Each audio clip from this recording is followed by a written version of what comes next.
नमस्कार। पूरे देश में सबसे दिलचस्प राजनीति बिहार में होती है और सबसे कमाल की राजनीति भी बिहार में होती है। जो देश में कहीं नहीं होता वो बिहार में होता है। बिहार में इस समय महागठबंधन की सरकार है जिसके मुखिया नीतीश कुमार हैं। वो जनता दल यू के नेता हैं और राष्ट्रीय जनता दल के तेजस्वी यादव उनकी सरकार में उप मुख्यमंत्री हैं। जनता दल यू, राष्ट्रीय जनता दल और कांग्रेस, इन तीन पार्टियों के अलावा चार और छोटी छोटी पार्टियां जिसमें तीन वामपंथी पार्टियां भी शामिल हैं सरकार में है और भारतीय जनता पार्टी विपक्ष में है। वह बिहार विधानसभा की दूसरी सबसे बड़ी पार्टी है। सबसे बड़ी पार्टी राष्ट्रीय जनता दल है और दूसरी सबसे बड़ी पार्टी बीजेपी है जो अपोजिशन में है। तो आमतौर पर जब कोई घटना होती है या कोई दुर्घटना होती है या कोई बड़ा राजनीतिक घटनाक्रम होता है तो जो मुख्य विपक्षी पार्टी होती है वो सरकार का इस्तीफा मांगती है, वो मुख्यमंत्री का इस्तीफा मांगती है, सरकार भंग करने की मांग करती है। लेकिन बिहार में ऐसा नहीं हो रहा है।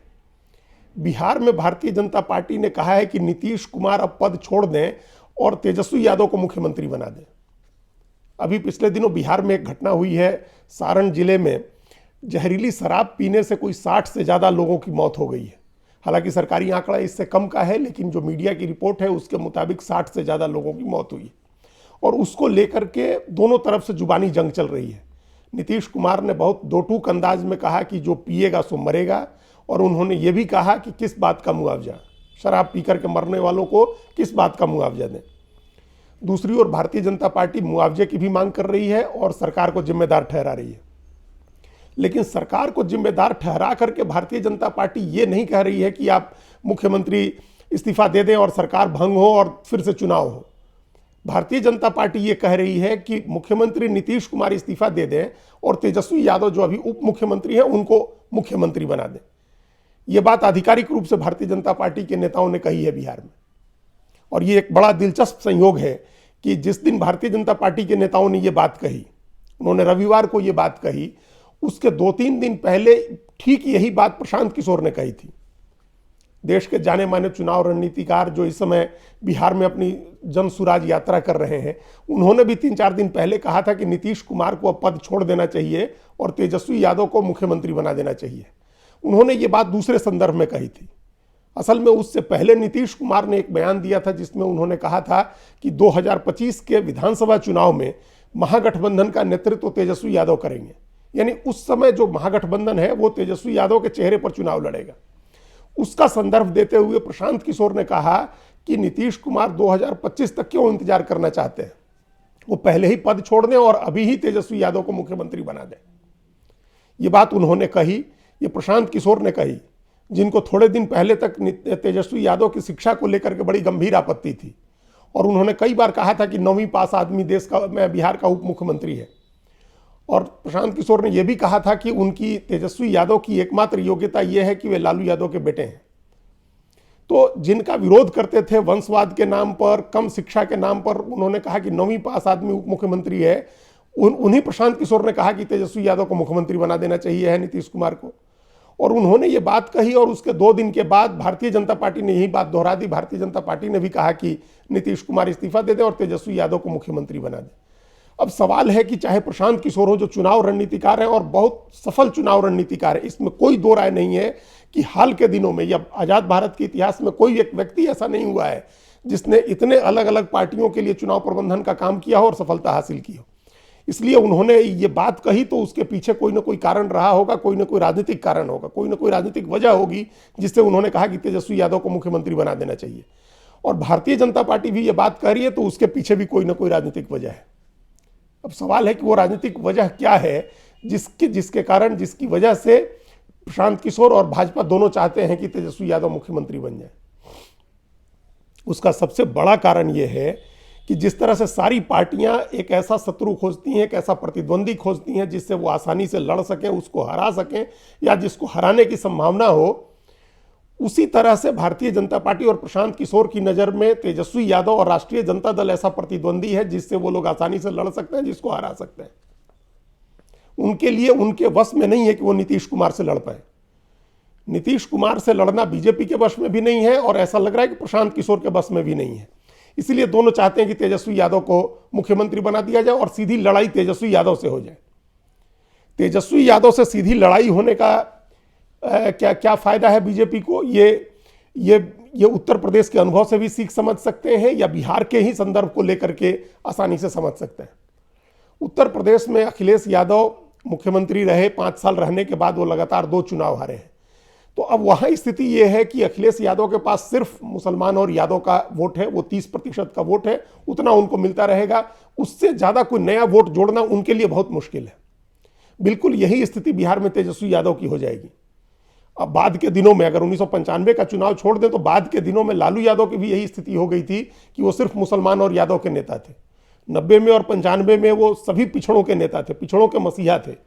लेकिन 95 के चुनाव के बाद उनकी स्थिति ये हो गई कि वो सिर्फ यादव और मुसलमान के नेता रह गए। अभी तेजस्वी यादव की ब्रांडिंग भी उसी तरह से है कि वो यादव और मुसलमान के नेता हैं। उनके पास एक माई समीकरण है मुस्लिम और यादव का, जिसमें 30% का वोट है। उसके ऊपर 2% या 5%, 10% वोट जोड़ने के लिए उनको बहुत ज़्यादा मेहनत करनी होगी और हो सकता है कि सफलता न मिले। अगर वो चेहरा होते हैं, वो मुख्यमंत्री होते हैं, तो भारतीय जनता पार्टी के लिए बहुत आसान हो जाएगा कि वह दूसरी तमाम जो पिछड़ी जातियां हैं या अन्य पिछड़ी जातियां हैं जिनको बिहार में ईबीसी या एमबीसी कहा जाता है, एक्सट्रीमली बैकवर्ड कास्ट, वो बीजेपी के साथ जुड़ जाए, दलित बीजेपी के साथ जुड़ जाए और सवर्ण भी बीजेपी के साथ जुड़ जाए, तो बीजेपी का वोट बैंक बहुत बड़ा हो जाएगा आरजेडी के मुकाबले। अगर लालू यादव या लालू यादव के परिवार से तेजस्वी यादव या दूसरा कोई व्यक्ति उस तरह का कमान संभालता है, उसके चेहरे पर चुनाव लड़ा जाता है। कम से कम अभी की ये स्थिति है। हो सकता है 2025 में जबकि योजना नीतीश कुमार ने बनाई हुई है, उस समय तक और चीजें बदल जाए। उस समय तक तेजस्वी यादव भी उप मुख्यमंत्री के तौर पर या एक आरजेडी के बड़े नेता के तौर पर वो दूसरे समाजों को जो जोड़ने का काम कर रहे हैं उसमें कुछ सफल हो जाए। लेकिन अभी की ये स्थिति दिख रही है कि उनके बरक्स, उनके चेहरे के मुकाबले बीजेपी के लिए बाकी सभी जातियों और समूहों का, सभी वर्गों का ध्रुवीकरण कराना बहुत आसान हो जाएगा। दूसरा फायदा बीजेपी को यह होगा कि बीजेपी फिर तेजस्वी यादव के चेहरे पर लालू यादव और राबड़ी देवी के राज का जो कथित जंगल राज जिसका हल्ला बनाया था बीजेपी ने, उस हल्ले को फिर से वो कर सकती है। वो फिर एक माहौल बना सकती है कि बिहार में फिर वही राज वापस आ जाएगा। इसके बरक्स अगर आप नीतीश कुमार को देखें तो उनको एक बड़ा एडवांटेज ये है कि जो आज वो आरजेडी के साथ हैं, इसके बावजूद बीजेपी या प्रशांत किशोर जैसा चुनाव रणनीतिकार भी जंगल राज की हवा नहीं बना सकता है। ये नहीं कह सकता है कि बिहार में जंगल राज है या बिहार में उस तरह का राज है जैसा 90 के दशक में होता था। हालांकि उस पर भी वो भी एक बहस का विषय है, डिबेटेबल है कि वो जंगल राज था या नहीं था। लेकिन नीतीश कुमार के चेहरे पर यह एडवांटेज है कि वो उस तरह का माहौल नहीं बनाया जा सकता है, वो मुद्दा नहीं बनाया जा सकता है। नीतीश कुमार का दूसरा एडवांटेज ये है कि वो खुद अति पिछड़ी, एक ऐसी पिछड़ी जाति से आते हैं जो नॉन यादव पिछड़ी जाति है और एक मजबूत जाति है।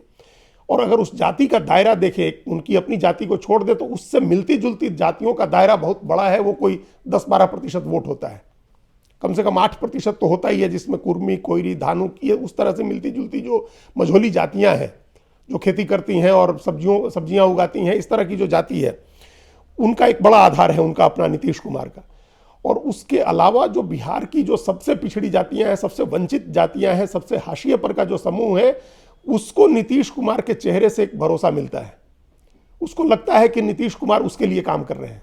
उन्होंने जो न्याय के साथ सुशासन की बात कही, न्याय के साथ विकास की बात कही, वो चीज़ लोगों को अपील करती है। इसीलिए उनके साथ बाकी समूहों का जुड़ना, बाकी जातीय समूहों का जुड़ना, जो सबसे कमज़ोर और सबसे पिछड़ी, दलित और वंचित जातियां हैं, उनके लिए बहुत आसान हो जाता है कि वो नीतीश कुमार के साथ जुड़ जाए। यही स्थिति अगड़ी जातियों की भी है। जो सवर्ण जातियां हैं, उनको भी नीतीश कुमार के साथ जाने में कोई दिक्कत नहीं है। वो उनके साथ रही हैं, उन्होंने उनको वोट किया हुआ है। जब वो अकेले लड़े तब भी, और जब आरजेडी के साथ लड़े तब भी, और जब वो बीजेपी के साथ लड़े तब भी, वो चाहे किसी भी पार्टी के साथ रहे, उनको अति पिछड़ी जातियों का, महादलित जातियों का, सवर्णों का, सबका समर्थन मिला। इतना ही नहीं, जब वो भारतीय जनता पार्टी के साथ थे तब भी बिहार के मुसलमानों का एक तबका था जो नीतीश कुमार को पसंद करता था, उनको वोट करता था। तो उन्होंने ऐसी छवि अपनी बनाई हुई है कि बीजेपी के साथ रहते हुए उनको मुसलमान भी वोट देता था, आरजेडी के साथ रहते हुए उनको सवर्ण भी वोट देता था, और बीजेपी के साथ रहते हुए भी उनको अति पिछड़ा, महादलित और यादव का भी वोट मिलता था।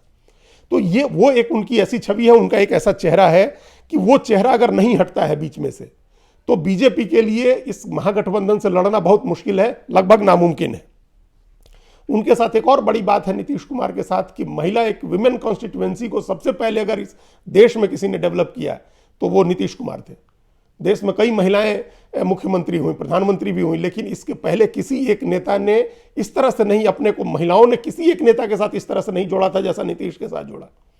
उनकी लड़कियों के लिए साइकिल की योजना हो, पोशाक की योजना हो, उन्होंने जो जितनी तरह की योजनाएं शुरू की 2005 में मुख्यमंत्री बनने के बाद, उसकी वजह से बड़ी संख्या में महिलाएं उनके साथ जुड़ी, युवा महिलाएं भी, और जो उम्रदराज महिलाएं हैं जो आंगनवाड़ी में काम करती हैं, या जिनको शिक्षा मित्र की नौकरी लगी, या जिनको कहीं भी नौकरी मिली, या नीतीश कुमार की शराबबंदी की वजह से घरेलू हिंसा से जिनको मुक्ति मिली, नगर निकायों में, स्थानीय निकायों में 50% आरक्षण की घोषणा करने की नीतीश कुमार की नीति से जिनका सशक्तिकरण हुआ, जिनको जो चुनी हुई प्रतिनिधि बनी, उन तमाम महिलाओं में उनको लेकर के एक सद्भाव है, वो उनको पसंद करती हैं।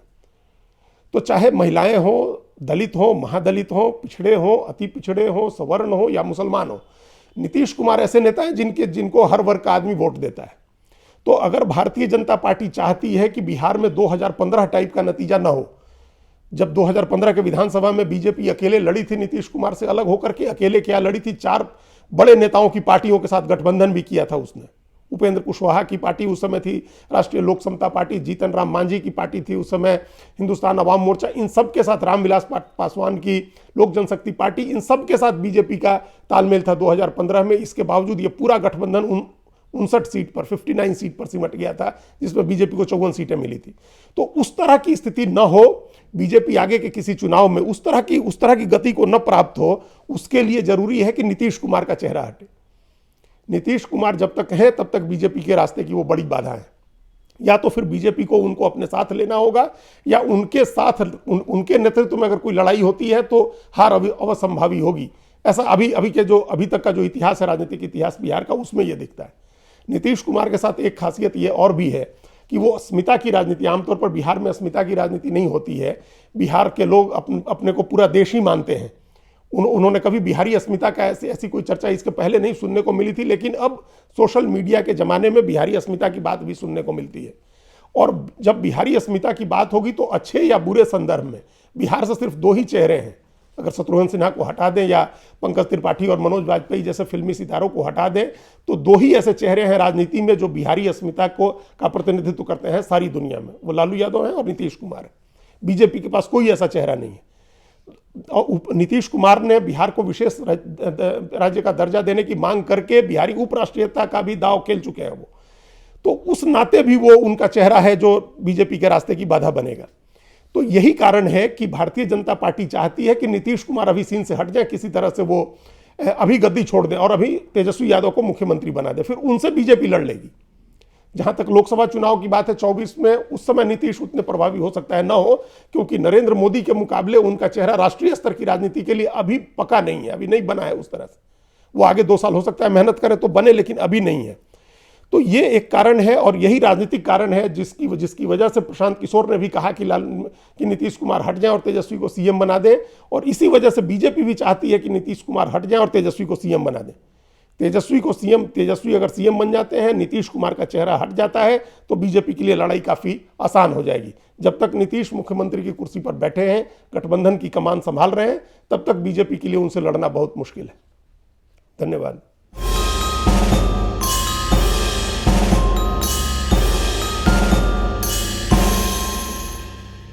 कृपया हमारे चैनल के साथ जुड़िए, लाइक कीजिए, सब्सक्राइब कीजिए, बेल आइकॉन जरूर दबाइए।